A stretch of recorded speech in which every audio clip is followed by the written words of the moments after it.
오늘 본문은 크게 두 부분으로 나뉘어집니다. 1절과 2절에서는 바울이 로마 교회에 이 로마서를 전달하는 베베라는 여집사를 추천하는 내용입니다. 그리고 3절부터 16절까지는요, 바울이 그가 개인적으로 알고 있는 로마 교회 여러 성도들에게 인사를 전해달라고 부탁하는 그러한 내용입니다. 오늘 이 본문에 모두 27명의 사람들이 언급되고 있습니다. 그들과 함께 있는 자들, 그 가족 중 주 안에 있는 자들, 이런 표현을 하면 더 많은 사람들을 바울은 염두에 두고 있죠. 솔직히 우리는 오늘 본문에서 언급되어 있는 이 사람들이 당시에 구체적으로 어떠한 삶을 살았는지 우리는 잘 알지 못합니다. 그러나 우리는 본문의 말씀을 통해서 초대교회가 어떤 형편 가운데 있었는지, 어떤 상황 속에 있었는지 좀 분명하게 이해를 하게 됩니다. 뿐만 아니라 우리는 바울이 개인적으로 인사를 전하는 오늘 이 본문의 말씀을 통해서 우리 자신과 교회를 향하신 주님의 마음을 배우게 돼요. 몇 가지 주님께서 우리에게 주시는 교훈들이 있습니다. 우리 함께 오늘 정리해 보려고 하는데요. 첫 번째는 그리스도를 위하여 함께 동역하라는 것이에요. 자, 오늘 1절을 보십시오. 내가 겐그레아 교회의 일꾼으로 있는 우리 자매 베베를 너희에게 추천하노니. 이 추천한다는 이 표현은 맡긴다, 부탁한다, 그런 뜻입니다. 지금 바울은 이 로마서를 3차 전도 여행이 끝나갈 무렵에 고린도라고 하는 곳에서 기록했습니다. 지금 당장 로마를 방문할 수 없는 형편이에요. 마게도냐와 아가야 지역에 있는 이방인 교회 성도들이 모아준 구제원금을 들고 예루살렘 교회를 방문해야만 하는 상황입니다. 그래서 이 편지를 써서 그 당시에 보통 그랬던 것처럼 인편에 붙여서 로마 교회에 이 편지를 전달하게 됩니다. 그때 이 편지를 들고 로마 교회에 간 사람이 바로 이 베베라고 하는 겐그레아 교회의 여집사였습니다. 겐그레아는 고린도 바로 옆에 있는 도시였어요. 그러면서 이 베베가 이 편지를 들고 너희에게 나아가면 그를 잘 받아줘라. 그의 필요한 것들을 잘 채워주고 도와줘라. 이렇게 부탁하는 내용입니다. 그래서 자, 2절을 보시면 너희는 주 안에서 성도들이 합당한 예절로 그를 영접하고 무엇이든지 그에게 소용되는 바를 도와줄지니 그랬습니다. 그러면서 이 베베에 대해서 바울이 뭐라고 소개합니까? 이는 그가 여러 사람과 나의 보호자가 되었습니다. 이 베베는 당시에 많은 성도들과 특별히 이 바울의 아주 든든한 후원자가 되었던 것이 분명합니다.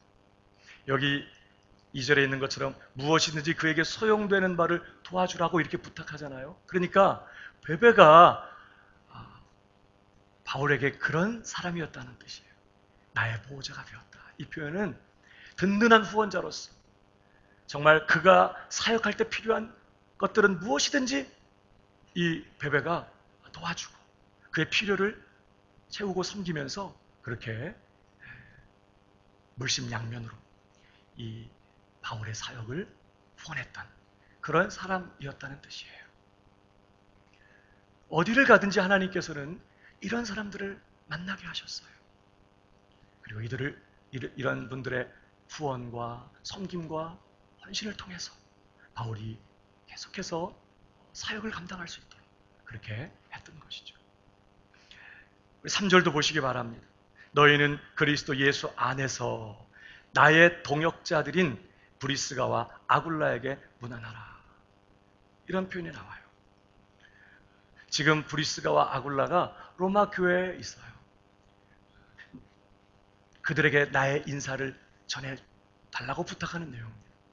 근데 이 브리스가와 아굴라에 대해서 바울이 뭐라고 소개하죠? 이들은 부부였습니다. 로마에서 천막을 만들면서 생활하던 그런 사람이었어요. 천막을 만들어 팔았겠죠. 그러다가 글라우디오 황제 때 로마에서 유대인들을 다 추방하는 그런 일이 있었습니다. 그럴 때 이 브리스가와 아굴라가 로마에서 쫓겨나서 고린도에 이주하여 거기서 정착하여 살게 됩니다. 그때 거기서 바울을 만나서 바울의 동역자가 돼요.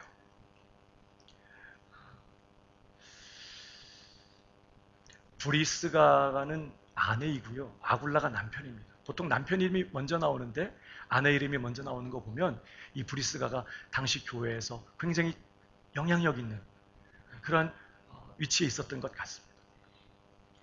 사실 브리스가는 브리스길라의 애칭입니다. 근데 바울이 브리스길라 이렇게 말하지 않고 브리스가 이렇게 애칭을 부른 거 보면 이들 부부가 바울과 어떤 관계였다는 뜻일까? 굉장히 친했다는 뜻이에요.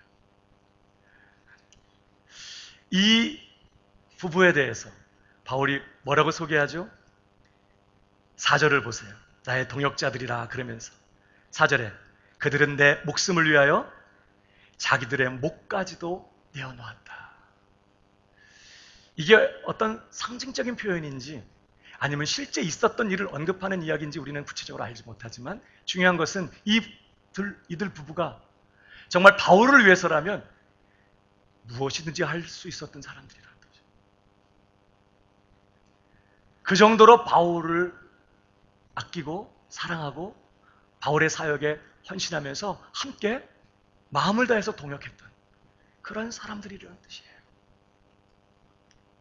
그런 사람들이 바울 곁에 있었어요. 그뿐만 아닙니다. 7절을 보세요. 내 친척이요 나와 함께 갇혔던 안드로니고와 유니아에게 문안하라.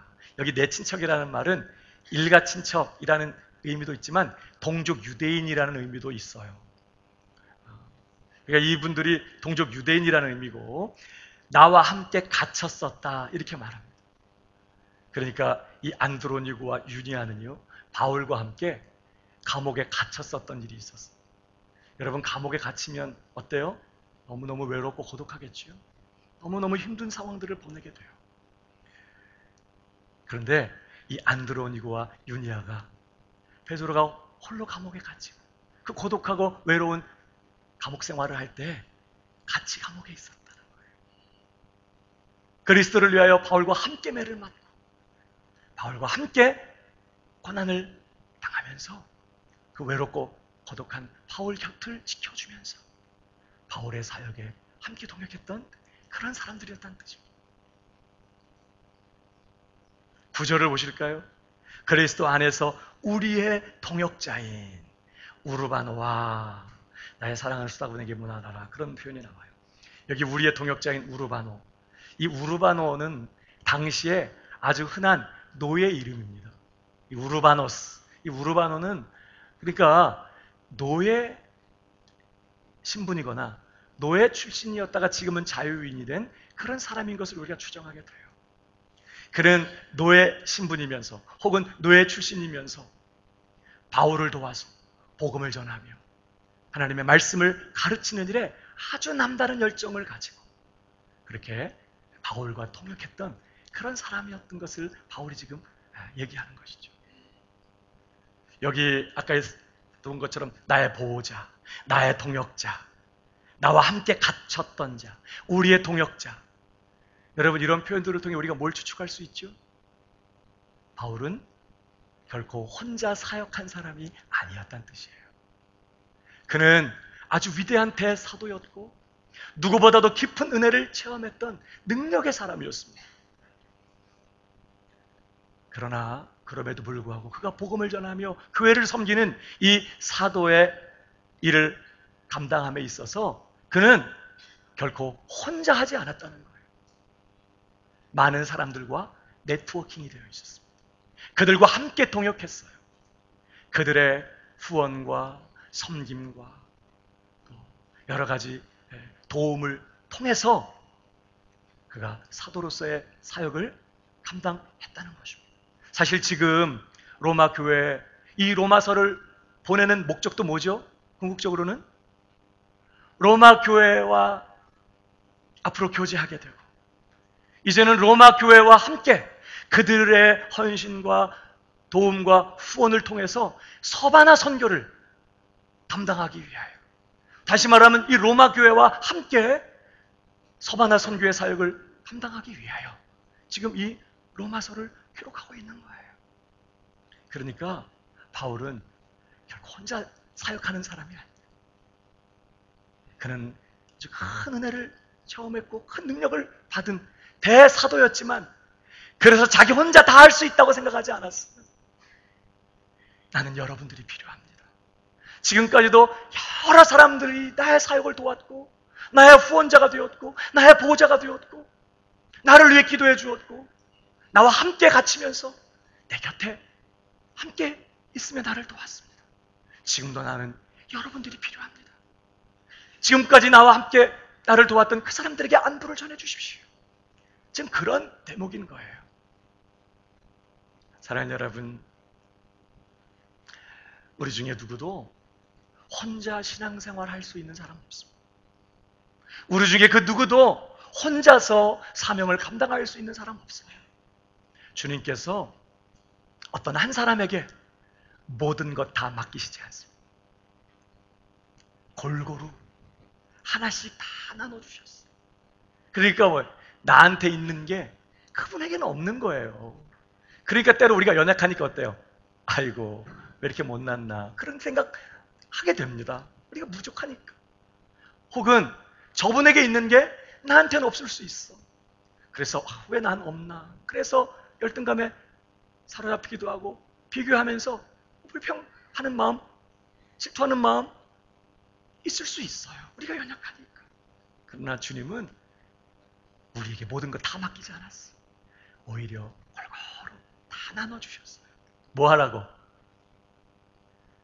함께 서로 의지하면서, 함께 협력하라고, 함께 동역하여서 주님의 비전을 이루어가라고 주님 우리에게 골고루 나눠준 것이죠.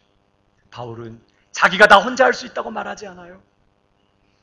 나는 여전히 연약하고 지금까지도 그랬고 앞으로도 그렇다는 거예요. 나는 수많은 돕는 자들이 필요했고 지금도 여러분이 필요하다고 그렇게 말하면서 지금까지 자신 곁에서 자신을 도왔던, 누구도 알아주지 않고 기억해주지 않는 그 작은 섬김과 헌신들을 기억하면서 그것들을 지금 언급하며 그분들에게 인사를 전해달라고 부탁하고 있는 거예요. 사랑하는 여러분, 우리 모두는 주님을 섬기고 교회를 세우면서 세상에 복음을 전하며 하나님의 나라를 이 땅 구석구석에 확장해가는 이 하나님의 비전을 이루는 일에 우리 서로가 의지하고 서로가 협력하면서 동역해야 될 줄로 믿습니다. 그게 우리를 향한 주님의 마음인 거예요. 우리 옆 사람에게 그렇게 인사해 주실까요? 우리는 당신이 필요합니다. 한 번 더 얘기해 주세요. 우리는 동역자입니다. 늘 우리가 그렇게 동역자 의식을 가지고 서로가 절대적으로 필요한 그러한 관계에 있다는 사실을 기억하고 서로에게 의지하고 서로를 정말 세우면서 그렇게 함께 협력하고 함께 동역할 줄 아는 그러한 우리의 남은 삶이 되고 우리 광명교회가 되어야겠다 하는 것을 이 말씀을 통해 우리가 배우게 되는 것이죠. 두 번째로 또 한 가지 우리가 얻게 되는 교훈이 있습니다. 그것은 바로 서로를 알아주고 인정해주고 격려하라는 것입니다. 오늘 바울은 자신이 알고 있는 한 사람 한 사람의 이름을 부르면서 그들이 어떤 수고와 헌신을 했는지를 언급하고 있습니다. 자, 우리 1절을 다시 보십시오. 베베에 대해서 말하면서 성은 베, 이름은 베. 베베예요. 겐그레아교 일꾼으로 있는 우리 자매 베베를 너에게 추천한다. 그러면서 2절 끝에 보면 그가 어떤 사람이라고 말하죠? 여러 사람과 나의 보호자가 되었다. 베베가 바로 그런 사람이다. 이렇게 지금 말하는 것입니다. 3절이요. 브리스가와 아굴라에 대해서는 뭐라고 말해요? 4절에 그들은 내 목숨을 위하여 자기들의 목까지도 내어놓았다. 사실은 누구도 그런 것 몰랐을 것입니다. 다 잊혀진 과거의 일일 거예요. 그러나 바울은 그 사실을 잊지 않고 있어요. 그들이 얼마나 바울에게 위로가 됐고 격려가 됐고 힘이 되었던 동역자였는지, 그들이 있어서 얼마나 용기를 얻을 수 있었는지에 대해서 잊지 않고 그렇게 브리스가 아굴라를 소개하고 있는 것이죠. 5절입니다. 또 저희 집에 있는 교회에도 문안하라. 그러면서 내가 사랑하는 에베네도에게 문안하라. 그는 아시아에서 그리스도께 처음 맺은 열매니라. 에베네도. 바울이 3년 동안 에베소에서 사역할 때 참 힘겨운 시간을 보냈습니다. 그때요, 이 에베네도가 첫 번째 개종자였어. 바울의 복음을 듣고, 바울이 전하는 하나님의 복음의 말씀을 듣고 첫 번째로 개종하고 회심하여 예수 믿은 1호 신자였다. 그러니까 바울에게 있어서 이 에베네도는 얼마나 각별한 사람인지 몰라요. 내 사랑하는 에베네도. 첫 열매니까. 에베네도가 그런 사람이라고 지금 말하는 거죠. 또 6절에 너희를 위하여 많이 수고한 마리아에게 문안하라. 마리아가 구체적으로 어떤 일들을 했는지는 모르지만 이 마리아가 정말 너희를 위해서, 교회를 위해서 많이 수고했다, 이렇게 말해요. 이 수고한이라는 단어의 원형 단어가 코피아오엠, 코피아오. 이 단어는요, 열심히 일했다는 의미와 함께 그 결과로 인하여 극도로 피곤한 상태에 있는 것을 의미하는 단어예요. 너무 열심히 일해서 너무 지치고 아주 극도로 피곤한 상태에 있다는 뜻이에요. 그래서 코피아오야.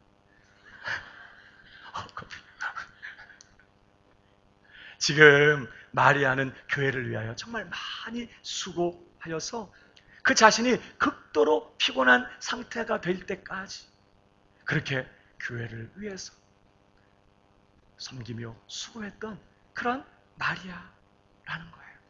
바울이 그 사실을 지금 인정해주고 알아주고 있던 것이죠. 그뿐만 아니라 7절을 보세요. 내 친척이요 나와 함께 갇혔던 안드로니고와 유니아에게 문안하라. 그들은 사도들에게 존중이 여겨지고 또한 나보다 먼저 그리스도 안에 있는 자라. 나보다 먼저 그리스도 안에 있는 자라. 무슨 말이에요? 나보다 먼저 예수 믿은 사람들이다라는 표현도 되지만 나보다 나은 분들이다, 그런 뜻이에요. 여러 부분에서 정말 나보다 더 훌륭한 분들이다, 이렇게 지금 말하면서 그들을 인정해주는 그런 표현인 것이죠. 8절에 주 안에서 내 사랑하는 암블리아에게 문안하라. 9절 그리스도 안에서 우리의 동역자인 우르바노와 나의 사랑하는 수다구에게 문안하라. 우리의 동역자, 나의 사랑하는 그런 분들이라는 거죠. 10절 그리스도 안에서 인정함을 받은 아벨레에게 문안하라. 12절 주 안에서 수고한 두루베나와 두루보사에게 문안하라. 아마 이분들은 쌍둥이든지 또 자매지간이었던 것 같습니다. 두루베나, 돌림자였나 봐요. 두루시로. 그래서 두루베나, 두루보사. 이렇게. 근데 이분들이 정말 교회를 위해서 많이 수고한 그런 분들이라고 지금 말해요. 또 주 안에서 많이 수고하고 사랑하는 버시에게 문안하라. 특별히 여기 많이 수고하고 돼 있는 이 단어가 코피아오의 부정과거형입니다. 그러니까 이전에 많이 수고했던 그런 뜻입니다. 그러니까 지금은 이 버시가 나이가 많이 먹었어요. 더 이상 예전처럼 그렇게 활발하게 교회를 섬길 수 없는 그런 나이 많은 그런 상황에 있습니다. 그러나 바울은 그 버시의 삶을 기억해 주는 거예요. 그가 이전에 어떻게 교회를 위해서 정말 많이 수고했었는지, 코피 많이 흘렸나 봐요. 많이 수고했는지 기억해 주고 있는 것이죠. 그뿐만이 아닙니다. 13절 보실까요? 주 안에서 택하심을 입은 루포와 그의 어머니에게 문안하라. 그의 어머니는 곧 내 어머니라. 루포와 그의 어머니에게 문안하라. 예수님께서 십자가를 짊어지고 골고다 형장으로 끌려가실 때 예수님은 너무 지쳐 계셨습니다. 예수님은 2차례에 걸쳐서 채찍을 맞으셨거든요. 보통 십자가형을 언도 받으면 채찍을 맞았는데 빌라도가 무리에게 만족을 주어서 십자가형 언도하지 않고 풀어줄 생각으로 십자가형도 언도하지 않고 채찍을 때렸어요. 그리고 또 십자가형 받은 다음에 또 채찍 맞으시고, 그러니까 예수님의 몸은 정말 2차례에 걸친 끔찍한 채찍들 때문에 만신창이가 되고 몸의 힘은 다 소진된 상태였어요. 그 육중한 십자가를 짊어지고 형장으로 끌려갈 때 예수님 가지 못하고 계속 쓰러지세요. 그럴 때 로마 군병이 그 주변에 예수님 끌려가는 걸 구경하고 있던 한 사람을 불러서 대신 지고 가도록 했어요. 그때 그 사람이 누구냐면 구레네 시몬이라는 사람이에요. 사실 당시의 사람들에게 있어 이 십자가는 가장 재수 없는 사형틀이었거든요. 그러니까 구경거리는 될지 몰라도 자기가 직접 뭐 이렇게 십자가를 지고 간다는 건 굉장히 창피하고 수치스럽고 재수 없는 일로 여겼어요. 어쩌다가 갑자기 자기 앞에서 예수가 쓰러진 바람에 저요? 그래가지고 그냥 끌려가서 자기가 대신 그 십자가를 지고 휘청거리는 그 죄수 옆에서 말이에요. 그 십자가를 짊어지고 형장까지 갔던 사람이에요. 아마 그 일을 굉장히 기분 나빠하고 아주 자존심 상해하고 재수없게 생각했을지 몰라요. 그 구레네 시몬에게 2 아들이 있었어요. 알렉산더와 루포였습니다. 여기 나오는 루포가 바로 그 루포예요. 근데 후에 이 구레네 시몬이 복음을 들었어요. 자기가 대신 짊어지고 갔던 그 십자가가 하나님의 아들, 우리 주 예수 그리스도, 나를 구원하기 위한 바로 우리 주님의 십자가였다는 사실을 깨달았어요. 그런 이후에 그 사실을 얼마나 자랑하며 살았는지 모른다고 그래요. 사도행전 13장 1절에 보면 거기 안디옥 교회에 여러 교사들과 선지자들이 소개되는 가운데 니게르라 하는 시몬이 나와요. 이 사람이 바로 구레네 시몬입니다. 후에 이분이 교회 지도자가 된 거예요. 산증인이지 뭐. 내가 이 어깨로 우리 주님의 십자가 짊어졌었다고. 주님의 십자가 고난의 산증인으로 십자가 졌던 사실을 자랑하면서 우리 주님을 자랑했다. 그런 사람이 이 시몬, 이 구레네 사람 시몬이었어요. 바울이 그 안디옥 교회를 섬길 때 이 니게르라는 시몬의 집에 머물렀다는 거예요. 그때 이 시몬의 아내, 그러니까 루포의 어머니죠. 이 시몬의 아내가 이 바울을 자기 친자식 같이 아껴주면서 돌봐줬다는 것입니다.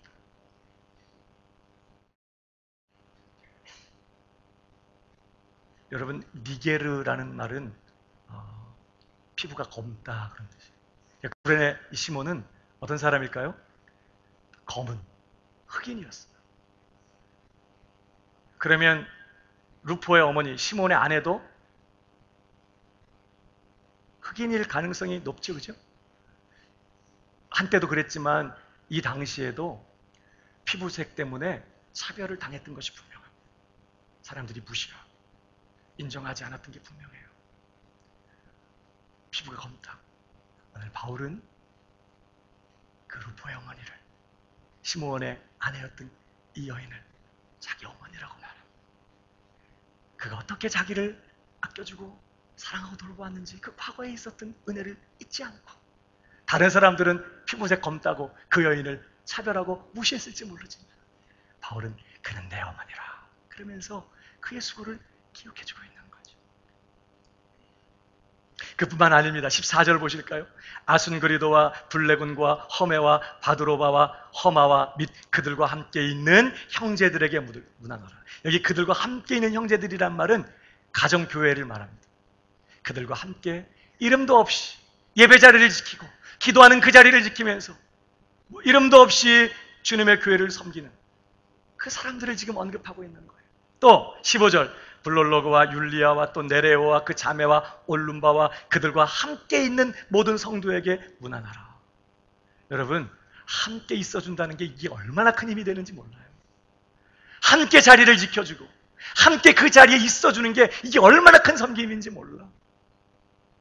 아무도 그들의 그런 가치를 인정해주지 않고 있을지 몰라도 바울은 그들과 함께 예배 자리를 지키고 있는 그 무명의 성도들을 기억하면서 그들을 소개하며 그들에게 인사를 전해달라고 그렇게 부탁하고 있는 것이죠. 사실 이들 중에는요, 어떤 사람들은 바울이 직접 만나서 아는 사람도 있었을 것이고, 아니면 소식을 들어서 알았던 그런 사람들도 있었을 것이고, 어쨌든 바울은 자기가 알고 있는 사람 한 사람 한 사람을, 사실 로마 교회는 더 많은 성도들이 있었을 거예요. 그러나 바울은 자기가 알고 있는 지금 로마 교회 그 사람들 한 사람 한 사람을 언급하면서 그들이 어떠한 수고를 했고 그들이 어떠한 섬김의 삶을 살아왔었는지, 사실 드러나지도 않고 별것 아니지만 또 많은 사람들이 기억하지도 않는 그런 일들이지만 바울은 그 사실들을 기억하면서 고마움과 감사를 표현하며 그들에게 인사를 전해달라고 그렇게 말하는 거예요. 그러니까 오늘 이러한 분들이 자기의 자리에서 교회를 섬기며 때로 바울을 돕고 후원하고 그렇게 함께 동역하면서 그렇게 했었던 것이 바울에게는 얼마나 큰 위로가 되고 격려가 되었었는지 몰라요. 외롭게 복음을 전하면서 늘 가는 곳마다 핍박을 받아야 했고 박해를 당해야 했고 미움을 받아야 했고 감옥에 갇히고 매를 맞고 늘 반대자들 틈에서 고통을 겪어야 했던 이 바울에게 오늘 바울이 언급하는 이 사람들이요, 이들이 얼마나 바울에게 위로가 되고 힘이 됐을까요? 바울은 그 사실을 잊지 않고 있는 것입니다. 더 중요한 건요, 바울이 지금 로마서 끝부분에 이분들의 이름을 언급하면서 이분들이 내게 이러한 사람들이었다, 이분들이 여러분의 교회에 그런 분들이라고 이렇게 기록한 내용을 이제 로마 교회에서 이 편지를 읽을 때 여기 언급된 당사자들이 그 이야기를 들으면서 어떤 생각이 들까요? 너무 큰 위로와 격려를 받았을 것입니다. 그렇지 않아요? 와, 바울이 그때 그 일을 아직도 기억하고 있었구나. 그 얘기를 들으면서 주님이 나의 그 헌신을, 나의 그 섬김을 잊지 않고 계시는 거구나. 우리는 서로를 알아주고 그리고 인정해주고 서로를 격려해줄 필요가 있어요. 물론 우리 중에 누구도 누군가 나를 알아주고 인정해주기를 바라서 봉사하고 섬기는 사람 없습니다. 그렇지만 우리가 상대방의 수고와 헌신을 알아줄 때, 인정해주고 격려해줄 때, 수고하고 헌신하는 이들은 지치지 않고 계속해서 주님의 맡겨주신 사명을 감당할 그런 용기와 힘을 얻게 되고, 주저앉아 있던 사람들은 다시 일어설 용기를 얻게 되고, 서 있었던 분들은 다시 달려갈 수 있는 그런 힘을 얻게 되는 것이죠. 여러분, 목장을 모임할 때, 누군가를 만나서 교제하고 대화할 때 여러분 무슨 말 하세요? 서로 알아주고 인정해주고 격려해줄 줄 아는 그런 성도가 되기를 주님의 이름으로 축복합니다. 집사님 너무 좋았어. 오늘 기도 너무 은혜가 됐어. 왜 이렇게 길어? 그러지 마. 오늘 기도랑은 상관없는 얘기예요. 정말 오늘 밥은 너무너무 맛있더라. 그건 국수가 아니라 예술이야, 예술. 내가 오늘 국물을 한 숟갈도 안 남고 다 마셨네, 내가. 물론 집에 가서 토했을지라도. 서로에게 그렇게 알아주고 인정해주고 그렇게 격려해주는 말들이 얼마나 힘이 되는지 몰라요. 솔직히 저도 가끔 설교 마치고 주일 저녁 때가 됐을 때 오늘은 내가 받은 그 감동과 은혜를 다 전달하지 못한 것 같아서, 전문용어로 죽 썼다고 하잖아요. 그런 마음 들 때 마음에 어려움이 있어요. 이상하게요, 이렇게 풀이 죽어 갖고 있을 때 꼭 카톡이 와. 목사님 오늘 설교 너무 좋았어요. 어쩌다 한 분들 그런 카톡이 와요. 그날 안 오면 그 다음 날이라도 와. 이상하죠. 그래서 제가 그런 생각이, 이분들을 하고 이분 때문에 주님 이런 말씀 전하게 하셨었구나. 그러면서 다음 주일에 또 말씀을 전할 그런 용기를 얻게 되고 다시 말씀 준비할 그런 힘을 얻게 될 때가 한두 번이 아니었어요. 우리가 서로의 수고를 알아주고 그것들을 인정해 주는 것이 서로에게 얼마나 힘이 되고 도움이 되는지 몰라요. 가정에서도 우리 부부간에 서로 여보 힘들었지? 여보 오늘 너무 수고했어. 자녀들을 바라보면서도 야, 난 정말 너 때문에 너무 감사하다. 서로 질책하고 탓하면서 꾸짖고 그렇게 책망하기보다는 그들이 잘했던 한 가지를 기억해주고 그것 때문에 너무 감사했다고 행복했다고 말해주는 이 일이 그들로 하여금 계속해서 주님의 영광을 위해 달려갈 수 있게 만드는 힘과 용기를 준다는 사실을 기억하고 우리 서로 알아주고 인정해주고 서로를 격려해줄 줄 아는 그런 우리 성도들 다 되실 수 있기를 주님의 이름으로 축복합니다. 또 한 가지요. 오늘 이 바울의 인사말 속에서 우리가 배우게 되는 또 하나의 교훈이 있어요. 개교회의 벽을 넘어가라는 것입니다. 16절을 보실까요? 너희가 거룩하게 입맞춤으로 서로 원하나라 그랬습니다. 이 입맞춤이라고 하는 것은 당시에 서양 사람들이 악수하는 것처럼 당시에 고대 근동지방의 보편적인 인사법이었습니다. 입을 맞췄어요. 볼에든지 입에든지 입을 맞췄어요. 물론 남자는 남자끼리였어요. 여자는 여자끼리 했던 게 분명합니다. 초대교회 성도들은요, 주님 안에 형제라는 사실을, 한 몸이라는 사실을 기억하면서 그 친밀한 사랑 표현하기 위하여 이런 입을 맞추는 그런 풍습이 있었다고 해요. 그러다가 2세기 이후에는 아예 교회 예배 시간에 한 의식으로 자리를 잡았다고 합니다. 자, 앞뒤적으로 입을 맞추겠습니다. 물론 그 당시 이제 풍습이죠. 우리로 하면 뭐라고 했겠어요? 앞뒤적으로 우리 악수하십시다. 혹은 인사하십시다. 혹은 꼭 서로 안아주시면서 축복하십시다. 이렇게 했겠지요. 이 입을 맞추라고 하는 이러한 바울의 권면은 너희가 주님 안에서 친밀한 형제를 나누며 친밀한 사랑을 나누어야 된다. 정말 연합하여 하나가 되는 교회가 되어야 한다. 그런 의미로 거룩한 입맞춤으로 서로 문안하라. 지금 그렇게 말하는 것이죠. 사실 3절부터 바울이 언급한 사람들 중에 16절까지 26명의 이름들이 기록되어 있거든요. 베베까지 하면 27명. 근데 이 26명의 사람들 가운데에서 브리스가와 아굴라, 그 다음에 마리아, 안드로니고와 유니아, 헤로디온, 이런 사람들은 유대인들이었습니다. 나머지는 다 이방인들이었어요. 또 여기 언급된 이름들 중에 암볼리아, 우르바노, 허메, 빌롤로고와 율리아, 이런 사람들은 노예 신분의 사람들이었습니다.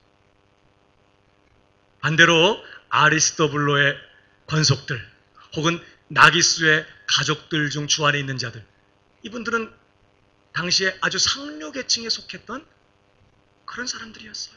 그러니까 자, 유대인들과 이방인들이 섞여 있었고요. 노예 신분의 사람들과 아주 상류계층의 사람들이 함께 섞여 있었어요. 로마교회 성도들이. 이들이 거룩한 입맞춤으로 함께 입을 맞춘다는 것은 사실 쉬운 일이 아닌 거예요. 남자와 여자가 이렇게 전혀 모르는 사람끼리 막 입을 맞추는 것만큼이나 사실은 굉장히 부담스럽고 사실 어려운 그런 분위기였습니다. 근데 바울은 비록 그들이 그런 가운데 있었지만 이제 주님 안에 하나이니까 거룩한 입맞춤으로 서로 인사를 함으로써 그리스도 안에 한 형제가 되었다는 사실을 고백하면서 친밀한 사랑 안에서 연합하고 하나가 되어야 한다는 사실을 그렇게 강력하게 촉구했던 것이죠. 사랑하는 여러분, 우리 광명교회도 주님 안에서 한 몸임을 기억하고 친밀한 사랑을 나누는 그런 교회가 되기를 주님의 이름으로 축복합니다. 한번 해볼까요? 앞뒤적으로 입을 맞추겠습니다. 우리 방식으로 한 번 더 앞뒤적으로 우리 인사하실 때 당신 때문에 살맛이 납니다. 네. 교회가 하나 되고 교회가 연합하고 뜨거운 사랑 안에 정말 그렇게 친밀한 사랑의 교제를 나누는 교회가 되어야 한다는 거예요. 그러나 여러분, 그게 전부가 아닙니다. 오늘 바울은요, 거기서 멈추지 않고 계속 뭐라고 말하죠? 16절에 서로 문안하라 해놓고 그리스도의 모든 교회가 다 너희에게 문안하느니라 그랬어요. 그리스도의 모든 교회들이 너희에게 인사를 전한다.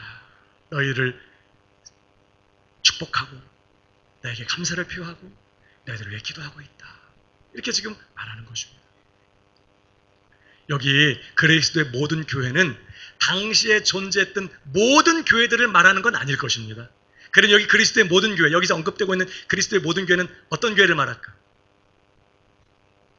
이전에 바울이 방문한 적이 있었던 모든 교회를 말합니다. 그 모든 교회들이 너희에게 인사를 하고 있다, 문안한다, 이렇게 지금 말해요. 무슨 의미죠? 바울은 방문할 때마다, 어떤 교회를 방문할 때마다 가서 하나님 말씀만 전한 게 아니었어요.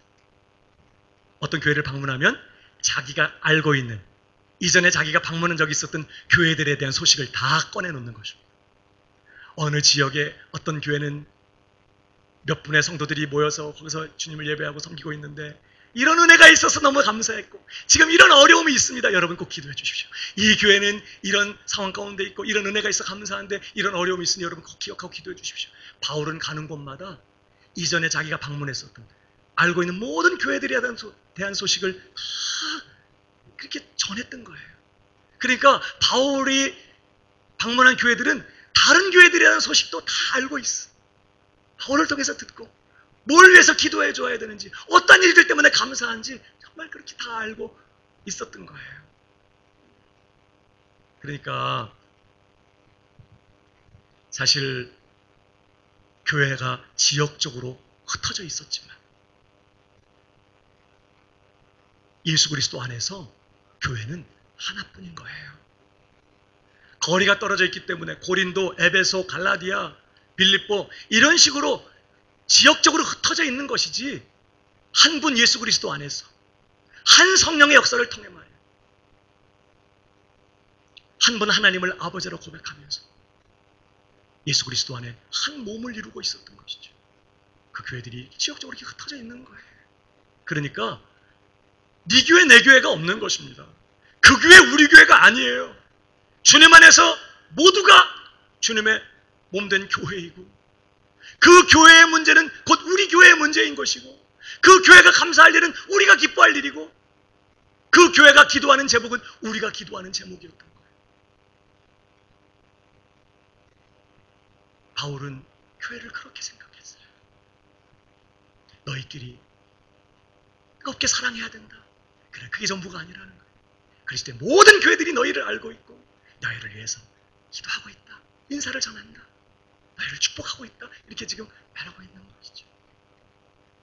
사랑하는 여러분, 흩어진 모든 지역교회들은 주님 안에서 한 몸이 되었다는 사실을 기억하고 우리는 서로를 기억하고 서로를 격려하고 서로를 축복하면서 함께 동역하며 협력하는 그런 교회가 되어야 될 줄로 믿습니다. 우리 교회, 내 교회 하면서 남의 교회 일 가십거리로 삼아서 비난하고 판단하고 그저 우리 교회만 잘 되고 우리 교회만 잘 되기를 바라는 그러한 마음은 너무나 속이 좁은 생각인 거예요. 사랑하는 여러분, 이 오클랜드의 모든 주님의 교회들이 함께 부흥해야 될 줄로 믿습니다. 모든 주님의 교회들의 성령의 바람이 몰아치고 모든 주님의 교회들의 하늘의 생기가 부어져서 모든 주님의 교회들이 여호와의 군대로 일어나야 되는 거예요. 모든 주님의 교회들이 예배가 회복되고 모든 주님의 교회들이 성령의 능력으로 기도하면서 교회들이 교인을 만드는 것이 아니라 예수님의 제자를 만드는 일에 집중하면서 세상의 복음을 전하고 함께 서로 사랑하면서 사도행전의 역사를 펼쳐내는 그런 교회들이 되어야 하는 것입니다. 이 오클랜드와 뉴질랜드의 많은 교회들이 급속하게 영적으로 쇠퇴해가고 있습니다. 오래전부터 있었던 교회들이 이제는 젊은이들이 없어. 다 나이든 노인들만 교회 자리를 지켜요. 제 아내가 제가 호주에 가서 설교할 때 휴가 기간에 아들과 함께 베이 오브 아일랜드 쪽에 휴가를 갔었습니다. 한 교회를 방문했는데 거기에 드럼 연주하는 분도 70이 넘은 할아버지, 피아노를 치는 분도 6, 70이 넘은 자매님, 할머니, 찬양 인도하는 분도 많죠. 예배를 참석하는 분들의 다 노인분들, 예배는 얼마나 은혜스러운지. 그런데 너무 마음이 아팠다는 거예요.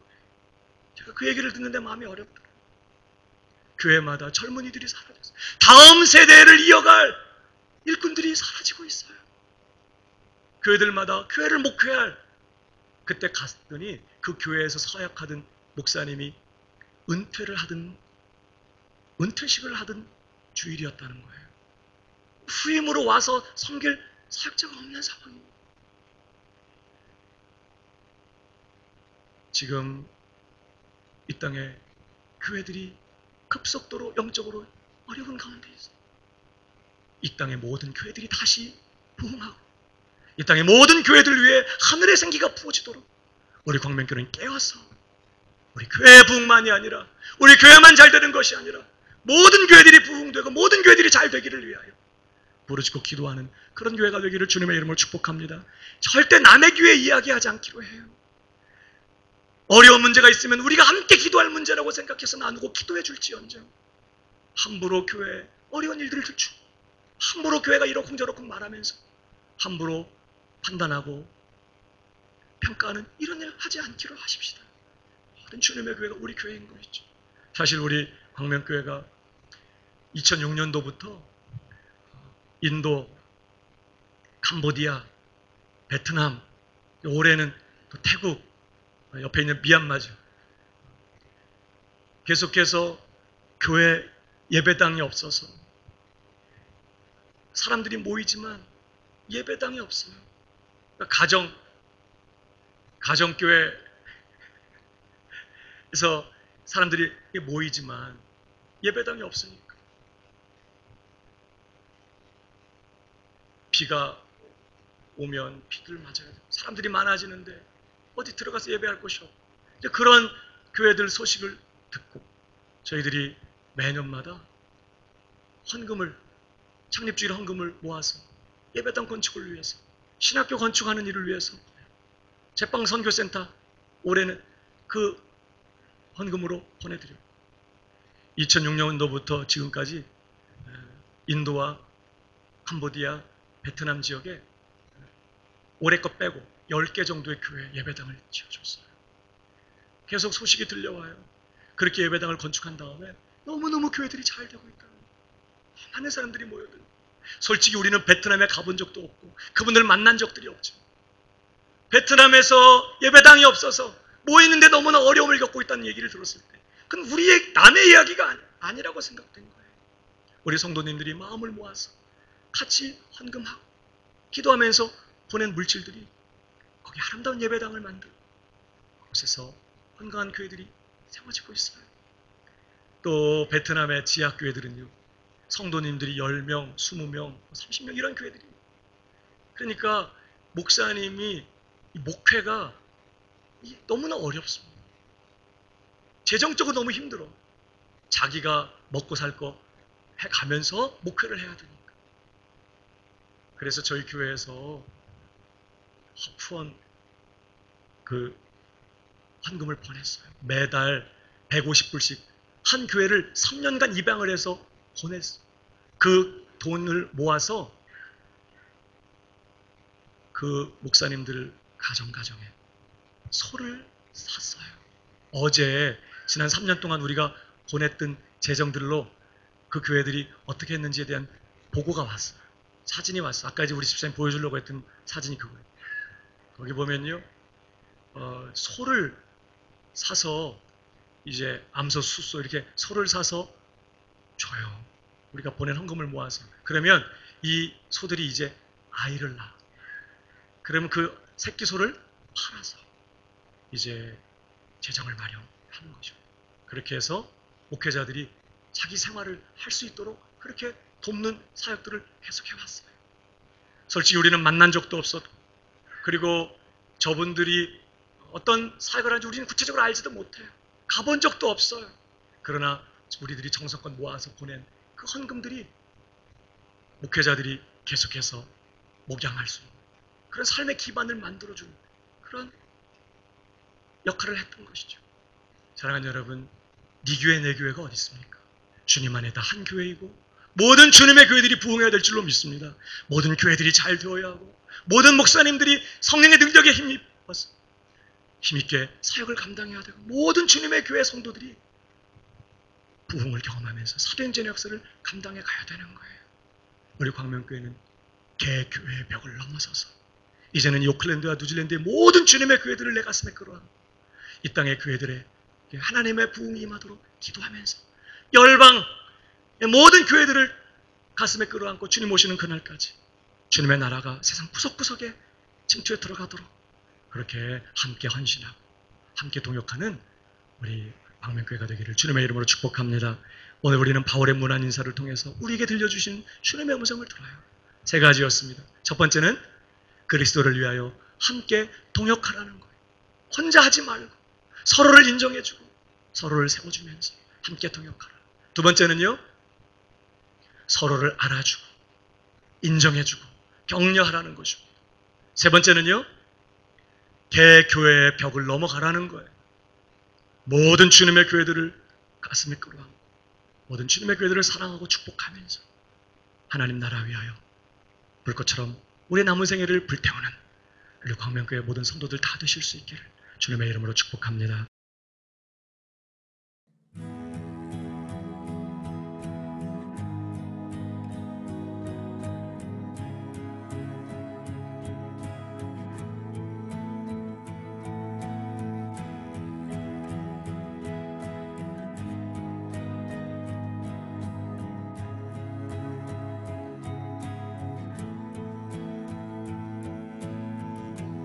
Your grace is enough, more than I need.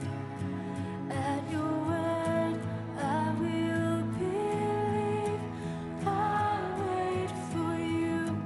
Draw near again. Let your spirit